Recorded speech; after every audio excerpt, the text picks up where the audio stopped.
यत् कुरुष्यते यदा शाश्वते युज्यते दादासी यत प्रसिते कौन्तेय तथा कस्तुत मद पर्णम। हे कुंती पुत्र, तुम जो कुछ करते हो, जो कुछ खाते हो, जो कुछ अर्पित करते हो या दान देते हो, और जो भी तपस्या करते हो, उसे मुझे अर्पित करते हुए करो। तात्पर्य इस प्रकार यह प्रत्येक व्यक्ति का कर्तव्य है कि अपने जीवन को इस प्रकार ढाले कि वह किसी भी दशा में कृष्ण को ना भूल सके। प्रत्येक व्यक्ति को अपने जीवन निर्वाह के लिए कर्म करना पड़ता है, और कृष्ण यहाँ पर आदेश देते हैं कि हर व्यक्ति उनके लिए कर्म करे। प्रत्येक व्यक्ति को जीवित रहने के लिए कुछ ना कुछ खाना पड़ता है। अंत में उसे चाहिए कि कृष्ण को अर्पित भोजन की उच्छिष्ट को ग्रहण करे। प्रत्येक व्यक्ति कुछ ना कुछ धार्मिक अनुष्ठान करने तक होता है। अंत में कृष्ण की संतुष्टि है कि इसे मेरे हेतु करो। यही अर्चन प्रत्येक व्यक्ति कुछ ना कुछ दान कर देता है। अंत में कृष्ण कहते हैं, यह मुझे दो, जिसका अर्थ यह है कि अधिक धन का उपयोग कृष्ण भावनामित्र आंदोलन की उन्नति के लिए करो। आजकल लोग ध्यान की विधि के प्रति विशेष रुचि दिखाते हैं, यद्यपि इस योग के लिए यह व्यावहारिक नहीं है। किंतु यदि कोई 24 घंटे हरे कृष्ण का जप अपनी माला में करे, तो भी वह निश्चित रूप से महानतम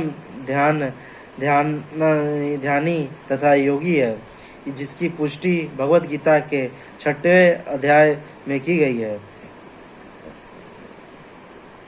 सुरवादम फलेर मोक्षत करम बंधनम संन्यास युक्ताम विमुक्ते मामुसपेसितम।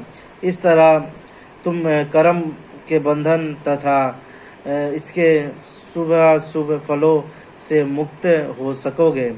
इस संन्यास योग में अपने चित्त को स्थिर करके तुम मुक्त होकर मेरे पास आ सकोगे। तात्पर्य गुरु के निर्देशन में कृष्ण भावनामित्र में रहकर कर्म करने को युक्त कहते हैं। परिसारिक शब्द युक्त वैराग्य है। श्री रूप गोस्वामी ने इसकी व्याख्या इस प्रकार की है। भक्ति स्मृति सिंधु में अनक्षत विषय दानम पूजते निबंधन कृष्ण संबंधे युक्त वैरागा मुष्यते। श्री रूप गोस्वामी कहते हैं कि जब तक हम इस जगत में हैं, तब तक हम तर्क करना पड़ता है। हम तर्क करना बंद नहीं कर सकते। अंत में यदि कर्म करके उसके फल कृष्ण को अर्पित कर दिए जाएं, तो यह वैराग कहलाता है। वस्तुत संन्यास में स्थित होने पर ऐसे कर्मों से निश्चित रूपी दर्पण स्वच्छ हो जाता है, और कर्ता ज्यों कर्मश आत्म साक्षात्कार की ओर प्रगति करता जाता है, त्यों वह परमेश्वर के प्रति पूर्णता समर्पित होता रहता है। अथवा अंत में वह मुक्त हो जाता है, और यह मुक्ति भी विशिष्ट होती है। इस मुक्ति से वह ब्रह्म ज्योति में तदाकार नहीं होता, अपितु भगवत धाम में प्रवेश करता है। यह स्पष्ट उल्लेख है कि मामा अप्रसिद्ध वह मेरे पास आता है, अर्थात मेरे धाम वापस आता है। मुक्ति की 5 विभिन्न अवस्थाएं हैं, और यहाँ पर यह स्पष्ट किया गया है कि जो भक्त जीवन भर परमेश्वर के निदर्शन में रहता है, वह ऐसी अवस्थाओं को प्राप्त हुआ रहता है, जहाँ से वह शरीर त्यागने के बाद भगवत धाम जा सकता है और भगवान की प्रत्यक्ष संगति में रह सकता है।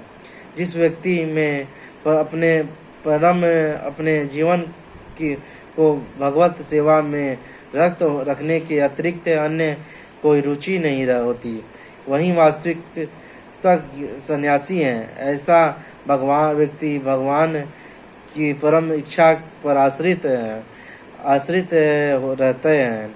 वे अपने को उनका नियत दास मानते हैं। अंत में वो जो कुछ करता है भगवान के लाभ के लिए करता है। वह जो कुछ कर्म करता है वह भगवान की सेवा में करने के लिए करता है। वह सकाम कर्म या वेद कर्तव्य पर ध्यान नहीं देता। सामान्य मनुष्यों के लिए वेद वर्णित कर्तव्य को संपन्न करना अनिवार्य होता है, किंतु शुद्ध भक्तों भगवान की सेवा में पूर्णता रत होकर भी कभी कभी वेदों द्वारा अनुमोदित कर्तव्य का विरोध करता है प्रतीत होता है, जो वस्तु विरोध नहीं है। अंत में वैष्णव आचार्य का कथन है कि बुद्धिमान से बुद्धिमान व्यक्ति भी शुद्ध भक्त की योजनाओं तथा कार्यों को नहीं समझ सकता।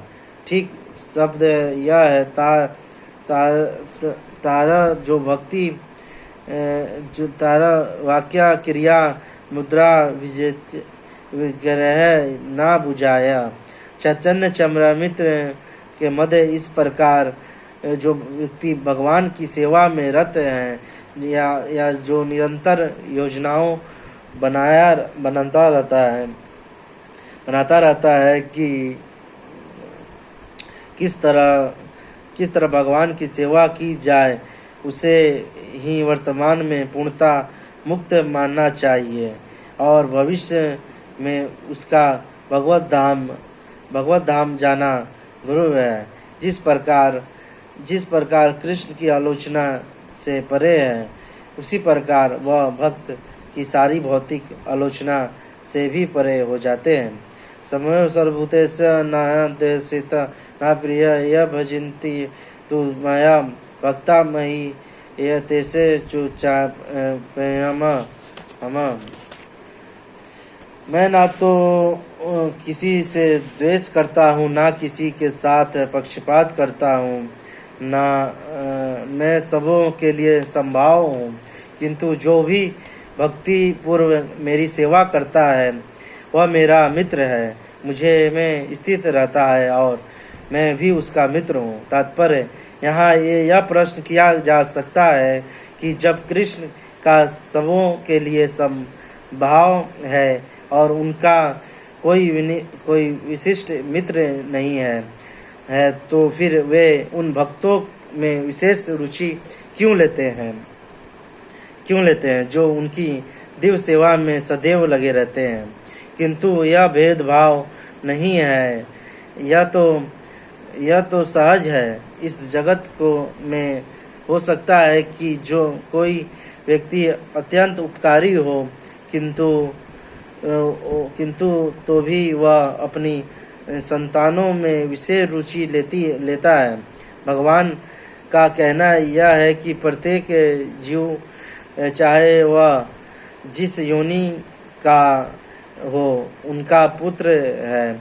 अंत में वे हर एक को जीवन की आवश्यक वस्तु प्रदान करते हैं। वे उस बादल के संस हैं जो सबों के ऊपर जलविष्ट करता है, चाहे वह विशिष्ट चट्टानों पर हो या स्थल पर या जल में हो। किंतु भगवान अपने भक्तों का विशेष ध्यान रखते हैं। ऐसे ही भक्तों यहाँ उल्लेख हुआ है, वे सदैव कृष्ण भावना मित्र में रहते हैं। फलत वे निरंतर कृष्ण में लीन रहते हैं। कृष्ण भावना मित्र शब्द ही बताते हैं कि जो लोग ऐसे भावना मित्र में रहते हैं वे सजीव रहते हैं, भावना मित्र में रहते हैं, वे सजीव आत्मवादी हैं और उन्हीं में स्थित हैं। भगवान यहाँ स्पष्ट रूप से कहते हैं कि मह्या ते अर्थात वे मुझ में हैं, फलत भगवान भी उनमें हैं। इससे यह यथा माँ प्रदंते त्वसदेवाय भजाम्यहम् की व्याख्या हो जाती है। जो मेरी शरण में आ जाता है उसकी मैं उसी प्रकार रूप रखवाली करता हूँ। यह दिव्य आदान प्रदान भाव विद्यमान रहता है, क्योंकि भक्त तथा भगवान दोनों सचेतना हैं। जब हीरे को सोने की अंगूठी में जड़ा दिया जाता है तो वह अत्यंत सुंदर लगता है। इसे सोने की महिमा बढ़ती है, किंतु साथ ही हीरे की भी महिमा बढ़ती है। भगवान तथा जीव निरंतर चमकते रहते हैं, और जब कोई जीव भगवान की दिव्य सेवा में प्रवृत्त होता है तो वह सोने की भांति दिखता है। भगवान हीरे के समान है। अंत में यह संयोग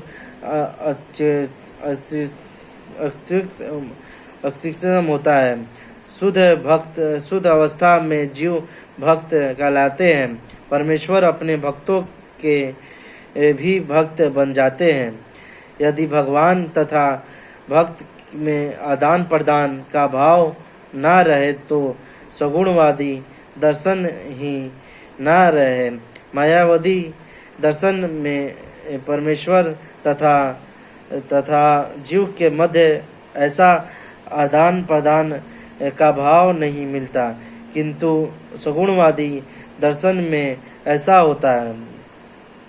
प्रायः यह दृष्टांत दिया जाता है कि भगवान कल्प वृक्ष के समान है और मनुष्य इस वृक्ष से जो भी मांगता है भगवान उसकी पूर्ति करते हैं। किंतु यहाँ पर जो व्याख्या दी गई है वे अधिक पूर्ण है। यहाँ पर भगवान को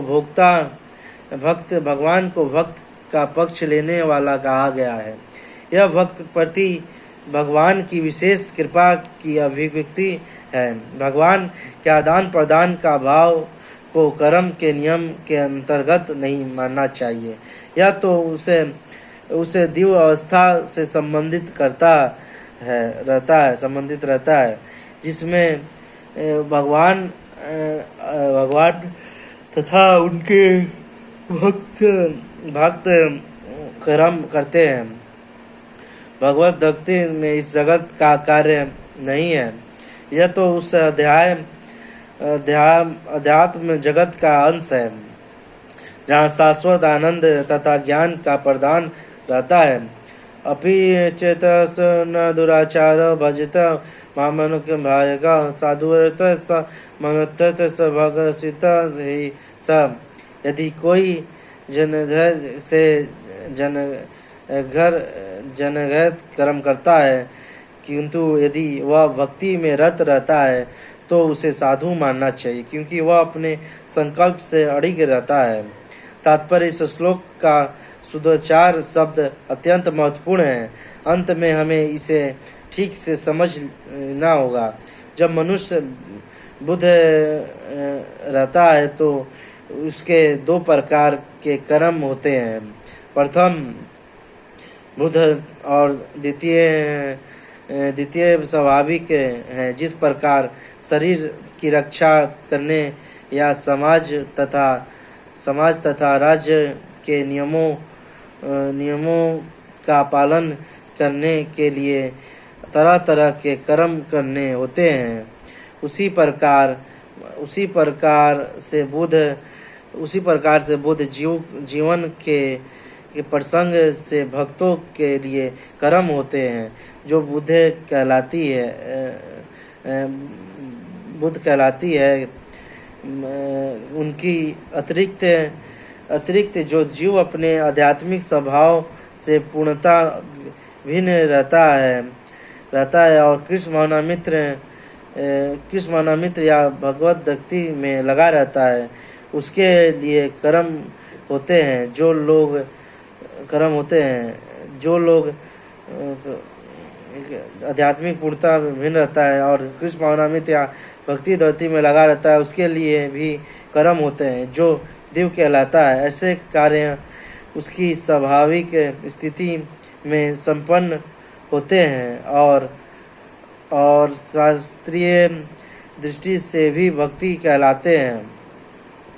बुद्ध अवस्था में कभी कभी भक्ति और शरीर की बुद्ध सेवा एक दूसरे के समांतर चलती है, किंतु पुनः कभी कभी वे एक दूसरे से विपरीत हो जाती है। जहाँ तक संभव होता है कि भक्त सतर्क रहता है कि वह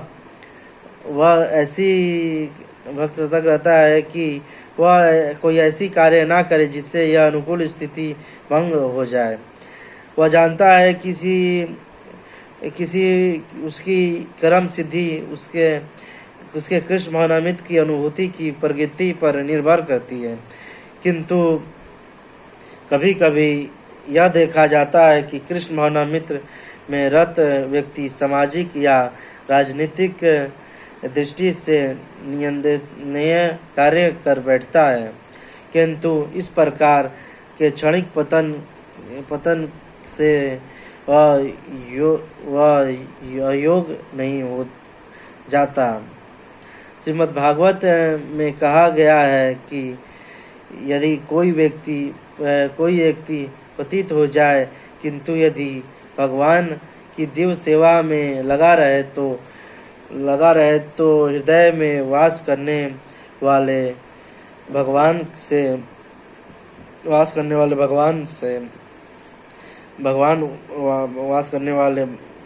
उसे शुद्ध कर देते हैं और इस निंदनीय कार्यों के लिए क्षमा कर देते हैं। भौतिक कल्मेशों में इतना प्रबल है कि भगवान की सेवा में त्याग लगा योगी भी कभी उसके जाल में आ फंसता है। लेकिन कृष्ण भावनामित्र इतनी शक्तिशाली होता है कि इस प्रकार आकस्मिक पतन तुरंत रुक जाता है। इसीलिए भक्ति योग में सदैव सफल होता है और किसी भक्त के आदर्श पथ से अकस्मात गुमराह होने पर हंसना नहीं चाहिए, क्योंकि जैसा कि अगले श्लोक में बताया गया है कि ज्यों ही भक्त कृष्ण भावनामित्र में पूर्णतः स्थित हो जाता है, ऐसे आकस्मिक पतन कुछ समय के पश्चात रुक जाते हैं। अंत में जो व्यक्ति कृष्ण भावनामित्र में स्थित है और अन्य भावों से हरे कृष्ण मंत्र का जप करता है, उसे दिव्य स्थिति में आसीन समझना चाहिए, भले ही देवावस्था में उसका पतन क्यों ना हो चुका हो। साधुर्वय शब्द अत्यंत प्रभावक है। ये अभक्त को सावधान करते हैं कि जो आकस्मिक पतन के कारण भक्त का उपहास नहीं किया जाना चाहिए उसे तब भी साधु नहीं मानना चाहिए। मनत शब्द तो इससे भी अधिक बलशाली है। यदि कोई इस नियम को नहीं मानता और भक्त पर उसके पतन के कारण हंसता है, तो वह भगवान के आदेशों की अवज्ञा करता है। भक्त की एकमात्र योग्यता यह है कि वह अविचलित तथा अन्य भाव से भक्ति में तत्पर रहे। नरसिंह पुराण में निम्नलिखित कथन प्राप्त है। भगवते च हरवंते चेता भुवस अमिला विराजते मनुष्य नाही सत्सु काले समस्या कदाचित तिर्मणेन भवति चंद्र।